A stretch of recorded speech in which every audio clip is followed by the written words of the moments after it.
It's the radio guy, Mike Prince. Welcome to another episode of the Mike Prince Show. Of course, our job is to come to you each and every day with the world of athletics as we see it. Today will be no exception to the rule. We like to go in and out and all about. Today, we're going to bring it back into Waller County. We are excited to have with us today the president of the Waller Pee Wee Football Association, none other than Mr. Whitney Sindel. How you doing today, my man? I'm doing good, man. It's not in the three digits today, so I guess it's a little bit better. Right. 99 is not bad at all. We've been having 108, 109, and feeling like 145 on the pavement, so I guess that is something to look forward to. I almost needed a sports coat to get out the house today. Well, you definitely qualify for some thin blood. How about that? Well, look, man, I'm glad to hear that you're in a good spirit and everything. So far, things have been challenging as far as in and out, as far as school goes, whether or not athletics are going to pick up. And it just seems crazy. And I figured today would be a good time for us to bring us back to the middle and go back to where it all started, and that's with Pee Wee football. So bring us up to speed about the organization and how you landed as the president, man, and then we'll go from there. Well, it's Waller Pee Wee Football Association. It's been around for, I want to say, about 20 years or so, and I've had the title as president for probably, I think this is my second year now, and I've been with them for 5 years, I believe. And, it's a really good organization. We've got 8 board members on board that, we're all real trying to help out in the community and do what we can for the children in the community. Yes, sir, and that is always a labor of love. I can remember my time serving as coaches with football and baseball and basketball, and my little tykes are tall tykes right now, and it's always good to see that the torch is still burning and it is passed down, and it's in some good hands of doing it. Now, with the 8 board members, do you mind calling them out so we can all send them emails and love letters every time something goes right or wrong in the community? Oh, I would love to. They'd love for me too also. Obviously, I'm the president, and we have Mr. John Fletcher, who's the vice president of the association. Heather Sandell, my wife, she's the treasurer. And we have Brent Alford, who's our player rep. Anybody have any problems with what's going on with the players, they can go to him. He'll handle the situations as they come. Then we have Jennifer Alford, his wife. She's our secretary. And she helps a lot at the meetings, keeping us on board and moving along. And Kathleen Miller, she's been here with the association just about as long as I have, and she's our cheer coordinator. And man, without her, I don't know what I would do. With her being on board, I don't hardly hear anything about cheer. She takes care of that whole side of it. Which, when you think about football, there's always going to be cheerleaders on the side, and we love to give them their spotlight. Right. And we have Freddie Villarreal, who's our equipment manager, and Maggie Regier, who's our in charge of sponsorships. With with the way it is lately, it's been real hard for her to get out there and reach out to anybody because no one wants any face-to-face contact. And she had a couple of deals planned that had to get canceled, that were going to be gatherings and stuff like that. So, she's really working her tail off for us and trying to do what we can. We're actually having every Thursday night in front of Arlen's on 2920, we're having food truck night. So this Thursday is going to be a steak, Philly cheese steak truck, and I'm pretty excited about that one. Yeah, you can never go wrong with Philly cheesesteaks, man. Good. I know it. Now, give the information on this Thursday night is food truck night, and of course you're going to have the steak Philly cheese nights. What other food trucks do you have, or had, or plan to have on Thursdays? We've had a soul food truck out there that was real good. They're all been really delicious, baked not fried, which is a hot dog and hamburgers. Kona Ice shows up to some of our camps, and I think they were actually trying to get a truck with a few taps on it to serve some craft brews out, and we ended up having to cancel that for I think we had it was a holiday. That was July 4th weekend, I think, is when it was, and we ended up canceling. Well, I can imagine that one will go over pretty well, huh? We're talking right now with President of Waller Pee Wee Football Association, Mr. Whitney Sindel. Now, you made mention about the challenge that it is for fundraising. We'll talk about that in just a moment. But you got a lot of different moving parts behind the scene. People always see the president and they think it all starts and stops with the president. That's why we want to go ahead and make sure that people knew who the support cast is. Now, in an average year, how many kiddos are you servicing when you include football, cheering, and everything else involved? I'd say it gets close to about 250 to 300 kiddos, depending on the year and how everything's going. We were on board. We were breaking our past 3 records here before COVID hit, and really during the beginning of it, we were having more signups than we've had in the past, and it's just finally starting to slow down, and we're really starting to see the effects of COVID after our last sign up. I think it was last weekend. Okay, and of course, people are erring on caution, and you don't want to get ahead of anything, but you still have to prepare in the event things kind of work their way out. And I know that's rough on the kiddos. It's rough on the coaches involved and even the organization planners, because no one knows what's going on, but you have to at least stay optimistic that there will be some sort of season. The board came together, and we had to make the decision on whether we wanted to continue to try to go for the season or not. And it really was a tough decision, but ultimately we got to hope for a cure or a vaccine, or at least for it to slow down. And so instead of canceling the season and quitting on everybody who's really put in a lot of time, not just as a board, but there's other people on the sidelines that really help out a lot, and everybody's concerned, but more people are concerned about getting their kids out the house and getting them doing something, getting active. Right now they're sitting at home eating ho-hos, and no telling how many pounds they put on them. We might ought to have some linemen this year. But look, when you said the ho-ho terms, I said, man, you been looking in my house from the rooftop? I know they're abundant. Yes, sir. But no, it's a challenge on everyone. And then when we speak about the challenges and the safety concerns, real recently the NFL has made a conscious effort to reach down to the Pee Wee circuit to help with the fundamentals of tackling, and I'm pretty sure they're going to add even more layers with this COVID situation right now. How intense has the training become for coaches to qualify and to actually carry out the assignments on the Pee Wee level? So we use usafootball.com to get our coaches certified. Every one of our coaches, including the assistant coaches, have to go through that, it's a pretty long course. It's probably 3 to 4 hours, maybe even longer if you're taking notes how you're supposed to.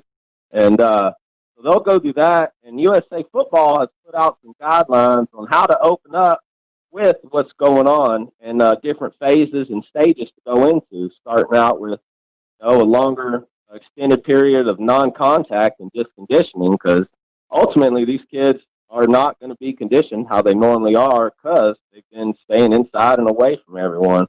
Yes, sir. So we've given it to the guidelines to the coaches. Everyone's going over, and we're just going to kind of take it a step at a time and see what happens here.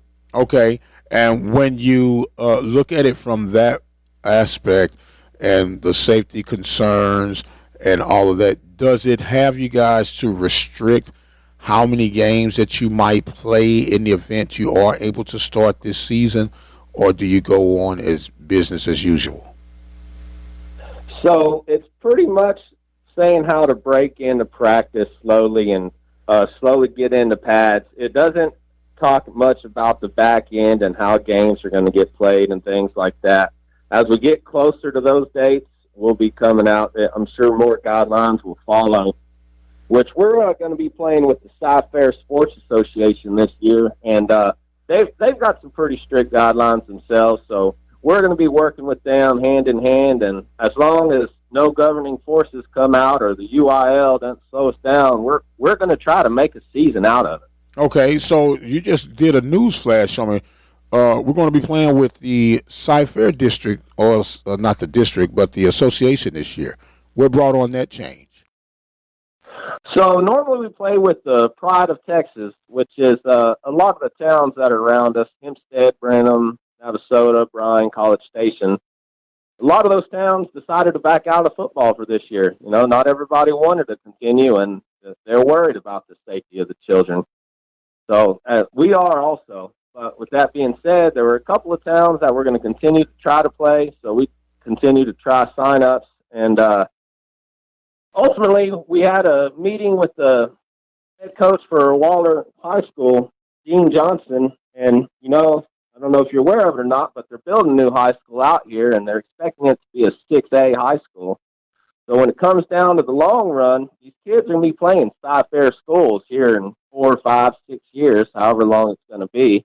And Gene thinks it's best that when we start competing now, they'll know what they're up against when they get closer to that age level. Okay, so this wasn't a temporary adjustment. This is going to be a long-term adjustment for the affiliation with the Sci-Fair Association. All right, well, you know, that kind of stuff's kind of year by year. We'll see how everything plays out this year, and if we're able to compete there, we will stick around. And we've competed with them once before, and we weren't really prepared then. This year, we're more prepared than we've ever been, even with COVID. This is the first year I have not had to go out searching for coaches. I've had coaches ready since the end of season last year, ready to get back into gear. So I'm thinking if they could do something about this, find a vaccine, or it slows itself down, or however it's going to happen, we ought to be able to make a good season out of it. Okay. Once again, we're talking with Whitney Sindel of the Waller Pee Wee Football Association. And the breaking news, Waller will now be a part of the Sci-Fair Association. And I guess you got to, as I say, step your game up and expect a brighter future, which leads into the high school. And you spoke about Gene Johnson, who is very familiar with the Sci-Fair School District, coming from there to be a part of Waller ISD. And so that's going to be exciting times, and it's going to be some challenging times to move up ahead. And since you brought up the likes of Gene Johnson, are there certain plays and schemes that the Pee Wee teams run to get them prepared for the Waller system as they develop in their football training? So Gene Johnson's fairly new to the high school. I think he's coming on his second year now, and I had my first meeting with him this past month, and we've talked about starting to let that stuff trickle down, but that's going to be a few more meetings in. He's really interested in Pee Wee football, though, which is what I'm real excited about. A high school head coach that's he's really sticking his neck out there for us. Okay, so it's good to have him on our side. Right, I was going to say that's always a good thing to have that synergy working, that you can start building programs, and that's the key to being successful. To building a program, you have to invest at the tender moments as they grow up to taller and stronger plants, that these will be plants that are accustomed to the ecosystem, if you allow me to put it in that manner. So that's a good thing to see that there's a working relationship going on. Now, you talked about that you not having a shortage of coaches. Typically, who and where do the coaches come from? All our coaches are volunteers. Most of them are fathers of the children. Most of them they're from all different aspects. You know, we've got some that I think one of our assistant coaches is actually an assistant coach with Gene Johnson, and then we've got some people from different schools. We got teachers. assistant principals all the way down to, so there's lawn guys that help us coach also. And all these guys, most of them are from Waller. Some aren't. So it's whoever really can step up and help the children out is who we're looking for. Absolutely. We want to help the children out with the right motives to make sure that they develop a love for the game, they play it right, and play it safe. So it's always good to make sure that the integrity line is lined up that can build future leaders through this game of football. And when we talk about building these future leaders through the game of football right now, there are a lot of, let's say, challenges where kids watching television, watching whatever outlets they watch, have become a lot more individualized. How do you challenge that at the Pee Wee level? It's all about the team, man, and it's something we've got to preach to them. Everybody wants to touch the football, but not everyone's going to get a chance. Everybody's got their own part of the chain, and like they say, you're only as strong as your weakest link. So as long as we can keep them all together, and them building bonds and friendships together really helps also. Yes, sir. And just them moving forward, and we've got a lot of kids who played since flag football, which is our youngest age, 5 and 6 year olds, and like my son, he's played since flag, and now he's going into the juniors, and a lot of kids he's playing with, I've been playing with them all the way growing up, and then some of them also play baseball with them. So, once they start getting together and it's their friends side by side playing together, they really start looking out for each other. There you go. You start building that chemistry, and which leads back to what we're saying, building stronger programs. Now I'm about to put you on the spot, Brother Whitney. You're the president, right? So what yes, sir. I need you to do is I need you to give me all of the visions that you have, but to add to it, I need you to name all the teams from each division. So all the teams are going to be the Waller Bulldogs. Since we only have one team per division, each one's considered the Waller Bulldogs. If we were to get 2 teams in a division, it'd be by their color, maroon or black. We have, when we're moving to South Share, their divisions are a little bit different than what we're used to, so we're going to have to adjust to that. So there will definitely be some adjusting years. But they start out from kindergarten to first is going to be flag football. Then second grade is going to be rookies, which is 8-on-8 tackle football. So it's basically a 40-yard field that they're playing tackle on, and with 8 kids on each side of the ball. And from there it goes to third grade, your freshmen, fourth grade, sophomores, fifth grade, juniors, and sixth grade is the seniors. Okay, very good. That was a breeze. Now you got to name all of them. No, I'm just messing with you. I'm just. No, great job. And I was just wondering because when we were involved many moons ago, it was all Waller, and I didn't know if the names have changed and everything. And that's one unique thing because you have teams. They'll be all over the place. You'll have some Jaguars, Panthers, Rams, and all that. But it's one town, one high school, one theme, and that's Waller Bulldogs. So that's very good, man. Very, very good. Now, if someone wanted to support the program, they want to maybe sponsor a team, or I don't know how you have your sponsor tier set up. Can you explain that to the listeners? Yeah, so you could go online to our website at wallerpeeweefootball.org, and we have a sponsorship form there, and there are different levels, and depending on what level you sponsor, you get certain different items, small plaque, big plaque. We'll put your signs out at our games, and we'll promote you online and where we can. We also do team sponsors, which is usually brought on by the kids. We ask them to reach out to whoever they can and get someone to sponsor their team.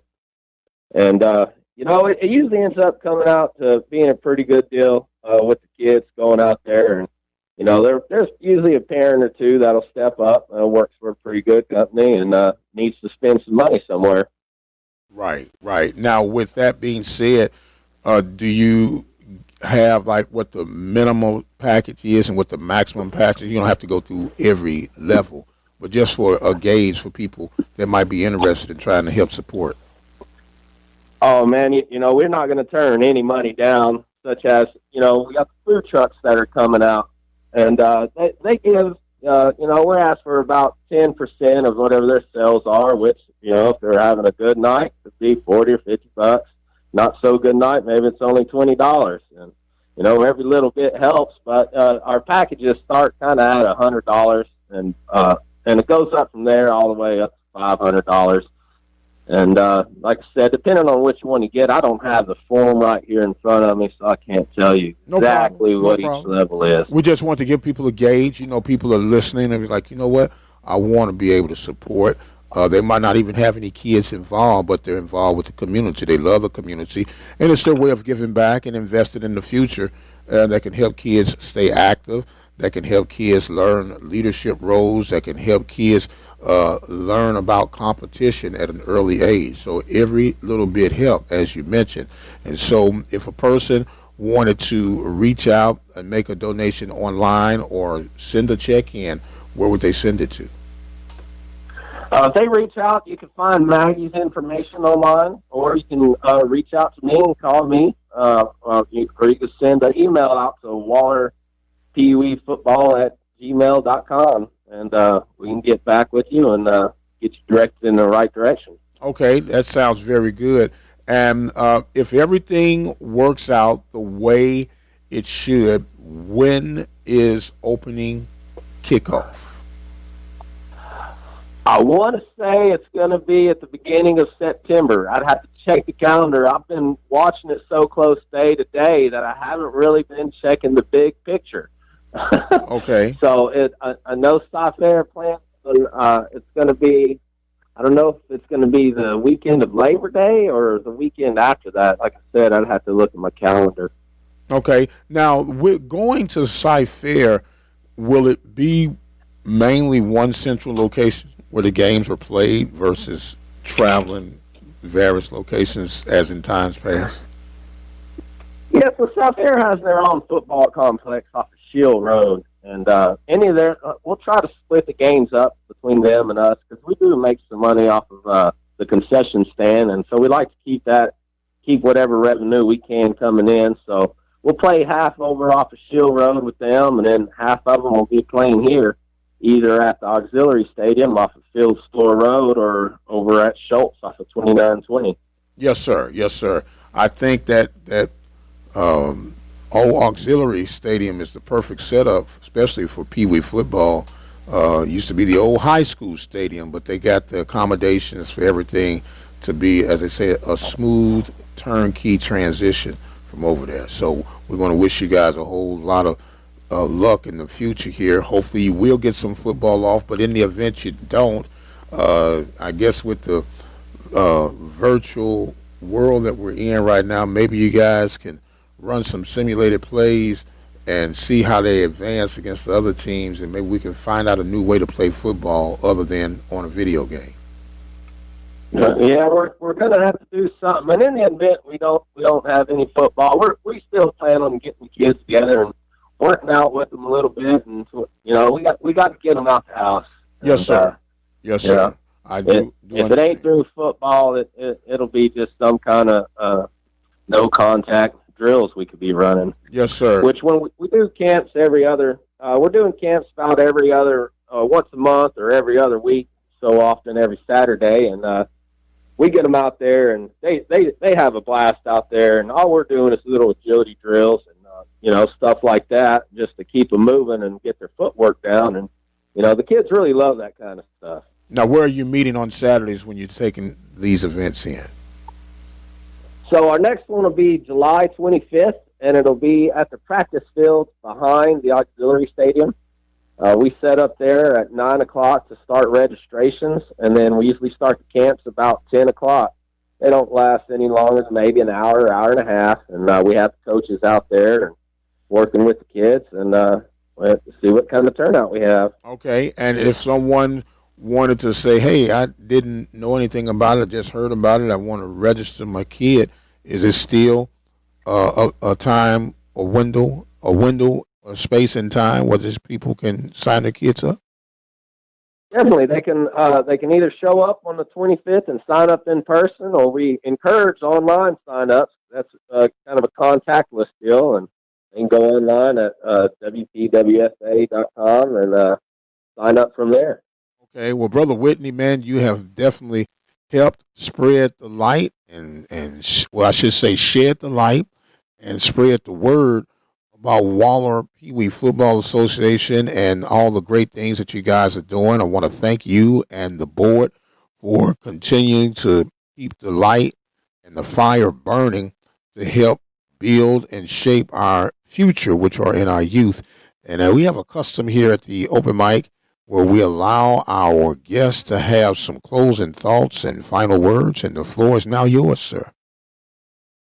Mike, I appreciate your time, man, and it was good to talk to you. And hopefully they find a cure for this, or hopefully it slows down. That we can't be living in fear our whole life.